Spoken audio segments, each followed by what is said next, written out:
جزاء بما كانوا يعملون، یہ بدلہ ہوگا اس کا کہ جو وہ کرتے رہے۔ یہاں ذرا یہ بات نوٹ کر لیجئے، قرآن مجید میں اللہ تعالیٰ کی طرف سے تو یہی بات کہی جاتی ہے بار بار کہ اہل جنت کو جو کچھ ہم دیں گے ان کے اعمال کا صلہ ہوگا، ہماری طرف سے فضل بھی ہوگا، لیکن فضل جو ہے وہ ایک بعد کی شے ہے، اصل شے ہے اجر انسان کے عمل کا۔ لیکن کبھی بھی اس دنیا میں کسی بھی شخص کو، کسی صاحب ایمان کو یہ دل میں خیال نہیں آنے دینا چاہیے کہ ہم اپنے عمل کی بنیاد پر جنت کے مستحق بن جائیں گے۔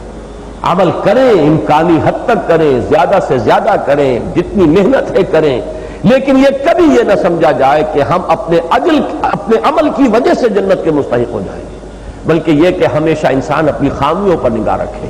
اور ان خامیوں کو جب دیکھے گا تو کبھی بھی اسے یہ خیال نہیں ہوگا کہ میرا عمل یا میری محنت یا میری جو بھی قربانیاں ہیں یا ایثار ہے، جو بھی میں خدمت دین کا کام کر رہا ہوں یا میری جو عبادت ہے وہ اس لائق ہے کہ وہ مجھے جنت میں پہنچا دے۔ ہمیشہ انسان یہ سمجھے کہ یہ اللہ کا فضل ہوگا تو ہم داخل ہوں گے، جیسے کہ وہ حدیث بھی آتی ہے، میں نے شروع میں بھی آپ کو سنائی ہے سورہ رحمان کے آغاز میں،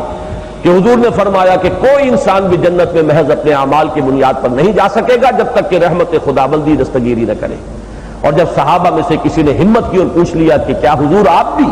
تو آپ نے فرمایا ہاں میں بھی۔ اب جب حضور کا یہ فرمانا اپنے بارے میں ہے، تابع دیگراں چہ رسد، اب کون شخص ہوگا جو اس خناس کے اندر مبتلا ہو سکے اور اس حماقت میں مبتلا ہو کہ میں اپنے عمل کی بنیاد پر جنت میں داخل ہو جاؤں گا؟ عمل کرنا ہے، لیکن یہ سمجھتے ہوئے کہ بہرحال اللہ قبول فرما لے تو ہے کہ بیڑا پار ہو جائے، لیکن کیا پتا ہمارے ان اعمال و افعال کے اندر دین کی چاہے کتنی ہی ہم خدمت کر رہے ہوں، نہ معلوم کہیں ریا کا معاملہ آ جائے، کہیں سمعہ آ جائے، دکھاوا آ جائے، شہرت کی طلب آ جائے، کہیں نفس کا حظ شامل ہو جائے تو سارے کیے کرائے پر پانی بھی پھر جائے گا، لینے کے دینے پڑ جائیں گے۔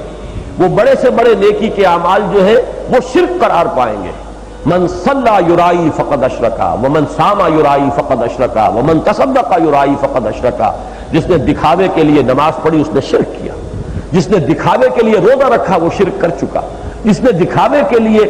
صدقہ دیا وہ شرک کر چکا۔ تو اب آپ بتائیے، تو اس پہلو پر نگاہ رکھنی چاہیے ہمیں۔ باقی اللہ تعالیٰ جو ہے وہ ہماری حوصلہ افزائی کے لیے ہماری قدر افزائی فرمائے گا۔ اگر ہم اللہ تعالیٰ کے فضل و کرم سے جنت میں داخل ہوئے تو وہ فرمائے گا جزاء بما كانوا يعملون، یہ تمہارے اعمال کا صلہ ہے جو آج تمہیں مل رہا ہے۔